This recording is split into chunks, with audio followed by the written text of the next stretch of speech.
예수 넓은 사랑 또 그의 큰 영광 다 널리 전파하길 내 맘의 원일세 이 복음 전파함은 생명의 진리요 내 맘의 모든 소원 만족해 함일세 이 복음 전파하여 그 사랑 알게 하고 온 세상 구원하길 내 평생 원일세 이 복음 전할 때에 큰 기쁨 넘치네 더 널리 전파하길 내 맘의 원일세 주 예수 복된 말씀 날 구원했으니 그 기쁨 참지 못해 이 복음 전하네 이 복음 전파하여 그 사랑 알게 하고 온 세상 구원하길 내 평생 원일세 이 복음 들은 사람 날마다 들어도 새 소식 들음같이 늘 듣기 원하네 저 천국 영광 중에 새 찬송할 때도 그 기쁜 찬송 제목 이 노래뿐일세 이 복음 전파하여 그 사랑 알게 하고 온 세상 구원하길 내 평생 원일세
(2020년 8월) 미국 미시간주 사우스필드에 거주하는 티메샤 보샹의 가족은 뇌성마비를 앓고 있던 티메샤가 호흡곤란을 겪자 9.11에 신고합니다. 이후 출동한 구급대원들의 심폐소생술 등에도 반응이 없자 구급대원들은 응급실 의사에게 연락했고 이 의사는 구급대원들이 제공한 정보를 토대로 티메샤가 사망했다는 결론을 내렸습니다. 그런데 놀랍게도 장례를 준비하던 장례식장 직원이 티메샤가 살아있다는 사실을 발견했고 티메샤는 뒤늦게 병원으로 옮겨집니다.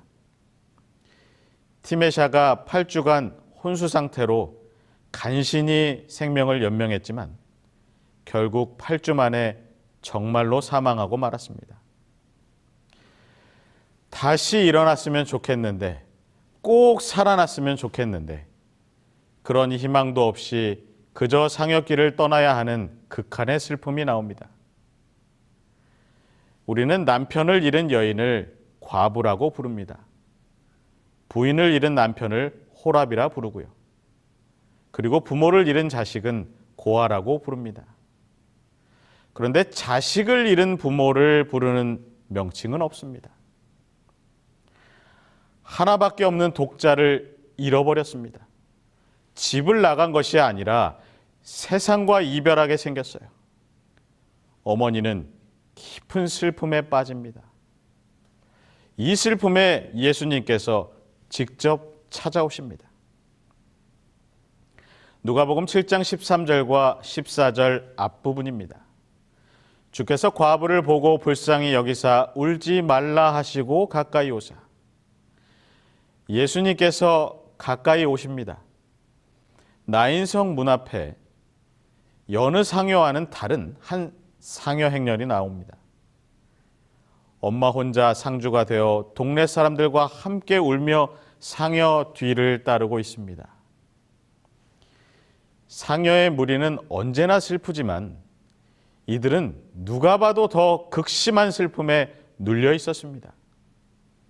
이때 예수님과 무리들이 그 성을 향해 가다가 이 장례 행렬을 만납니다. 왜 하필 예수님께서 이때 이곳에 나타나셨을까요? 이 사건이 예수님의 생애 중 그냥 우연히 일어난 사건일까요? 아니요. 결코 예수님의 사역은 우연히 있을 수 없습니다. 모든 사건은 필연적인 하나님의 섭리와 계획 속에 진행되고 있습니다. 시대의 소망 311쪽에는 이렇게 말씀합니다.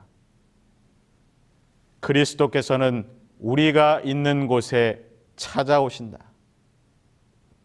예수님은 계획을 갖고 섭리 속에 찾아오시는 분입니다.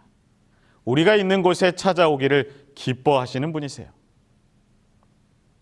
그런데 오늘 말씀에 예수님께서 가까이 한 곳은 어디였습니까? 무엇이 있었죠?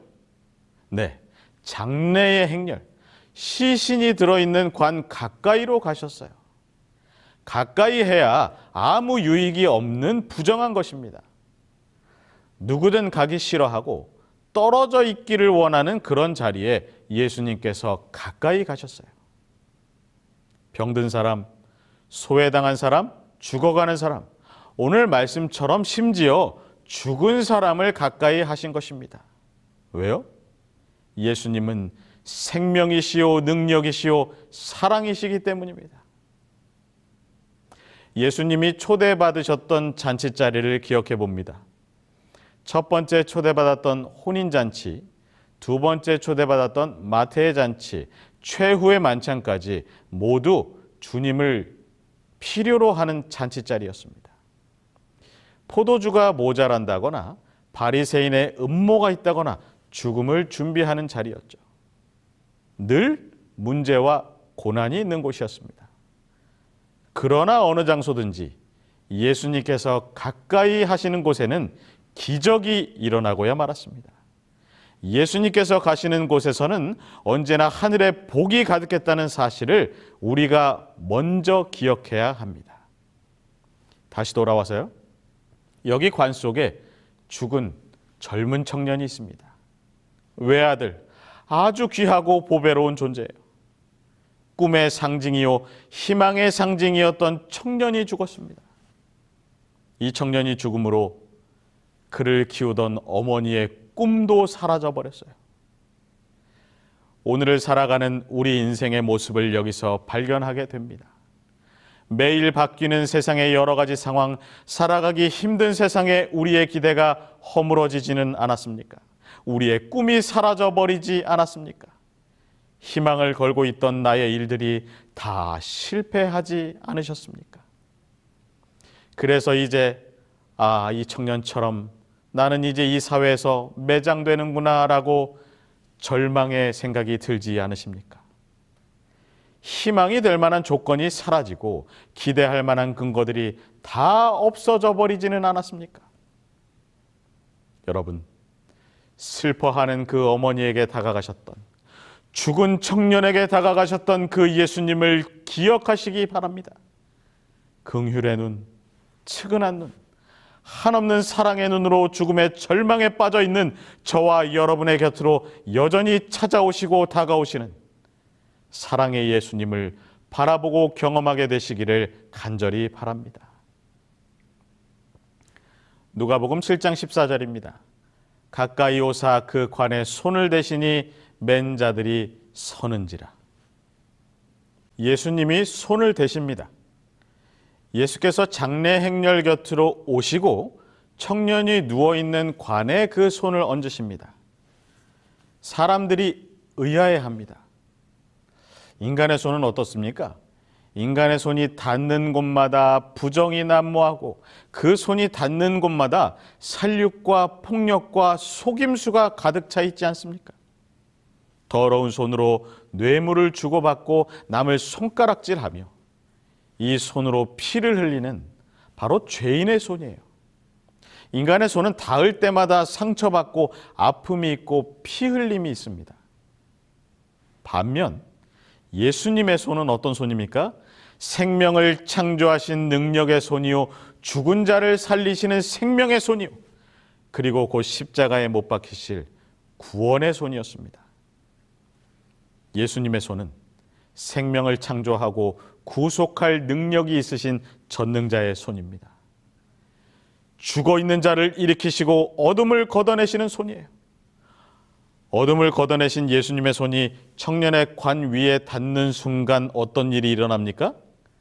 예수님의 손이 그 상여에 닿는 순간 반사적으로 그 상여의 행렬이 그 자리에 멈춥니다. 제가 군에 있을 때 행군을 하거나 구보를 하거나 하다못해 식사를 하러 함께 가다가도 그 부대의 대장님을 만나면 그 자리에 모두가 멈춰섭니다. 그리고 차렷하고 지나가실 때 다 같이 경례를 합니다. 근데 참 부담스러운 멈춤이에요. 이 사람을 답답하게 하는 멈춤입니다. 달갑지 않은, 싫은데 억지로 멈춰야 하는 상황이 바로 그 상황이에요. 멈춰! 라고 해서 멈추게 됩니다. 그런데 누구의 제안도 아닌, 누가 먼저 시작한 것도 아닌데 동시에 그들의 걸음이 멈춰섭니다. 예수님의 손이 닿는 순간은 인간의 슬픔이 끝나는 순간이요, 인간의 절망이 사라지는 순간임을 기억하시기 바랍니다. 여러분, 예수님의 능력의 손이 우리 위에 닿을 때 할 일이 무엇입니까? 동작을 멈추는 일이에요. 상여를 세우신 다음에 손을 얹으신 것이 아니라 손을 대시니 상여가 멈춰섰습니다.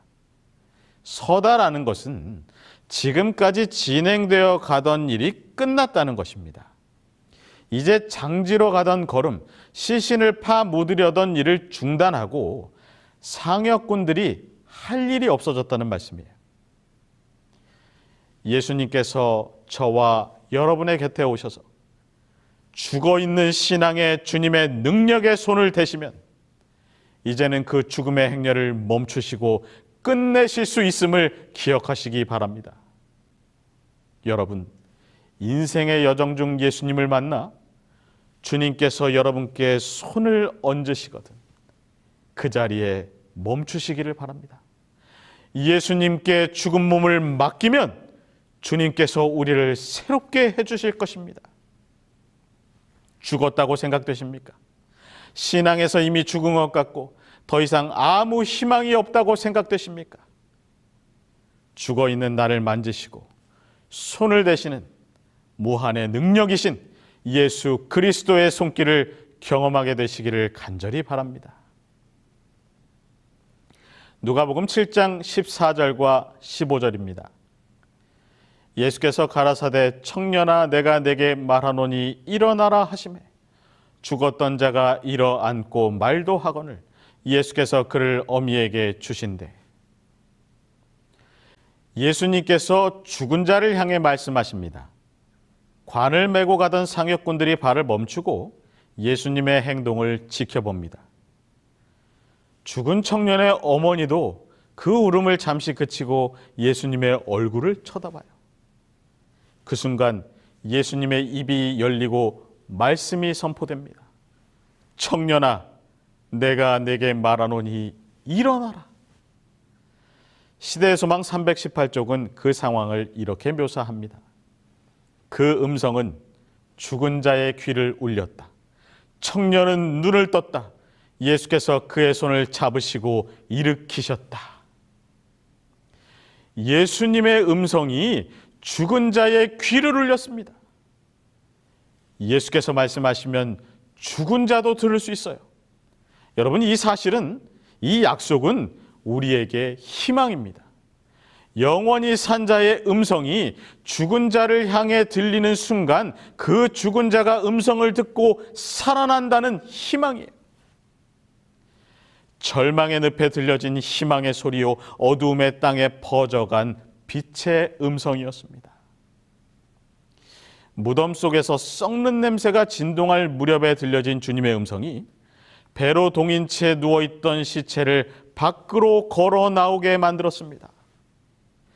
해골이 뒹굴던 절망의 골짜기에 여호와의 말씀이 떨어지자 그곳에서 뼈들이 살아나는 기적이 시작되었어요. 그래서 하나님의 증인들이 되고 하나님의 군대가 되었습니다. 이것이 바로 창조의 능력이에요. 예수님은 말씀의 본체십니다. 말씀은 예수님의 실체이십니다. 말씀이 육신이 되어 세상에 오셨고 그분이 예수님이세요. 태초에 천지가 창조될 때 이 말씀이 없이 지은 것이 하나도 없는 그 창조의 능력이 지금 죽음의 권세를 향해 물러가라고 명하시는 것입니다. 생명의 주님이 사망에 삼키움 받은 한 죽음을 향하여 명하시자 그 죽음은 물러가고 다시 생명을 얻게 되었습니다. 요한복음 5장 25절에 있는 말씀이에요. 무덤 속에 있는 자들이 다 하나님의 음성을 들을 때가 오나니 곧 이때라. 듣는 자는 살아나리라. 수십 년 동안 누워있던 환자에게 일어나 걸으라는 한마디로 일어나게 하신 주님. 수백 수천 년이 지났을지 모를 해골들을 하나님의 큰 군대로 만드신 주님. 장사 지낸 지 사흘 만에 무덤을 뚫고 다시 살아나신 그 주님께서 죽음을 향해 명령하는 것, 이것이야말로 가장 당연한 것이 아니겠습니까? 여러분, 혹시 수십 년 동안을 죽은 신앙, 죽은 심령이 되어 매장지로 가는 매장 직전의 심령들이 오늘 말씀을 듣는 분들 중에 있지 않으십니까? 내가 내게 말하노니 일어나라는 주님의 음성을 들으시기를 간절히 바랍니다. 꿈도 희망도 다 사라진 채 절망과 고통의 비참한 나날을 보내고 있다면 여러분, 능력의 구주 예수 그리스도의 말씀으로 희망 가운데 되살아나시기를 간절히 바랍니다. 오늘 이 청년이 살아나게 된 근거가 무엇입니까?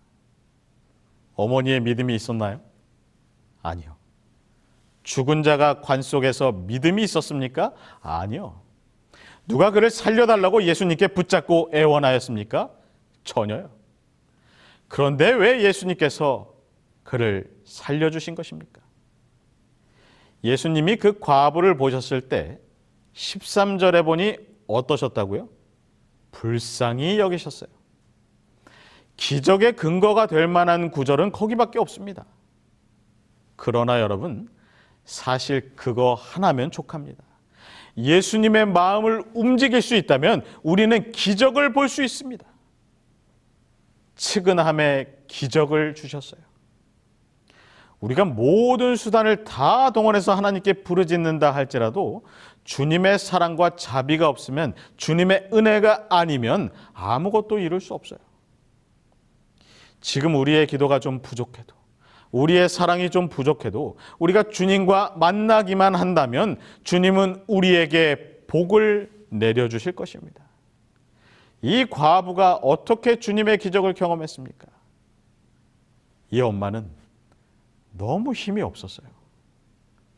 이제는 아무것도 의지할 것이 없었습니다. 모든 것을 포기했어요. 더 이상 기대할 만한 것도, 이제는 사랑할 것도 다 사라졌습니다. 완전히 이 여인의 인생이, 한 가정의 전부가 다 부서졌습니다. 그때, 바로 그때 주님이 일하신 것입니다. 여러분, 우리의 인생의 고집을 포기하는 시간이 바로 주님이 일하시는 시간이요, 우리가 철저하게 부서지는 그 시점부터 주님은 우리 인생을 다시 꿰맞추기 시작하십니다. 우리가 끝까지 고집스럽게 붙잡고 있던 그 남은 하나마저 포기할 때 주님께서 일하셔요. 사랑하던 것이 다 사라지고 가치를 부여하던 것이 다 무너져서 이제는 도저히 의지할 것이 없을 바로 그 시간에 우리 앞에 주님께서 나타나십니다. 그래서 망가진 인생을 회복시켜 주셔요. 부서진 생명을 회복시켜 주십니다. 시대의 소망 319쪽에 있는 말씀을 읽고 마치겠습니다. 그분은 우리의 슬픔에 동정을 느끼신다. 지난날 사랑하고 불쌍히 여기시던 그분의 마음은 변함이 없는 온유한 마음이다. 죽은 자를 살리신 그분의 말씀은 나인성의 청년에게 말씀하실 때와 같이 오늘날에도 효험이 있다.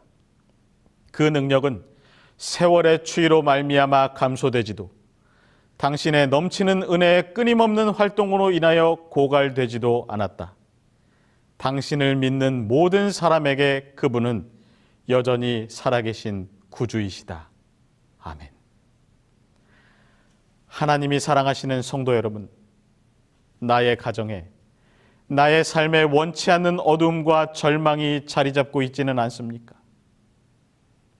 여러분의 앞에 주님께서 찾아오시어 세우시고 손을 대시며 말씀하실 때 생명의 구주의 음성을 듣게 되시기를 간절히 바랍니다. 오늘날 아무 희망 없는 세상을 살아가고 있는 우리에게 예수님은 희망 그 자체로 다가오십니다. 당신을 믿는 모든 사람에게 여전히 살아계신 구주 예수 그리스도를 희망으로 안고 살아가는 저와 여러분들이 되시기를 간절히 바라며 말씀을 마치겠습니다.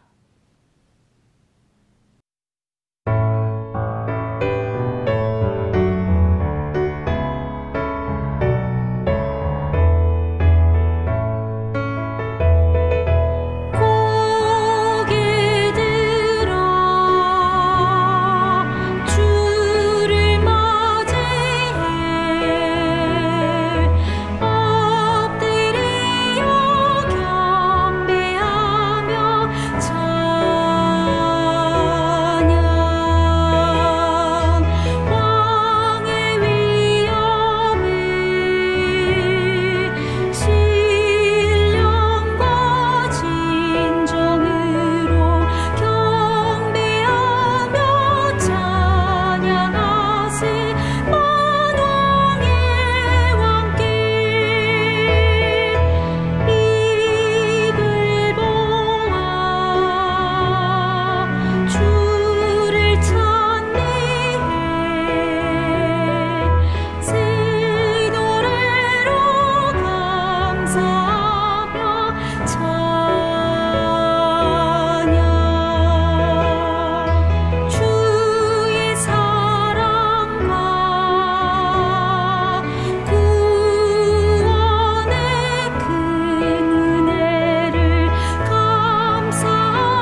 감사하신 아버지 하나님, 우리를 기억하여 주시니 감사합니다.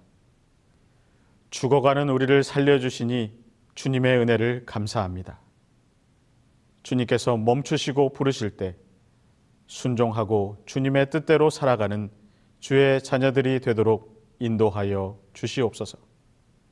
여전히 살아계신 구주 예수 그리스도의 이름으로 간절히 기도합니다.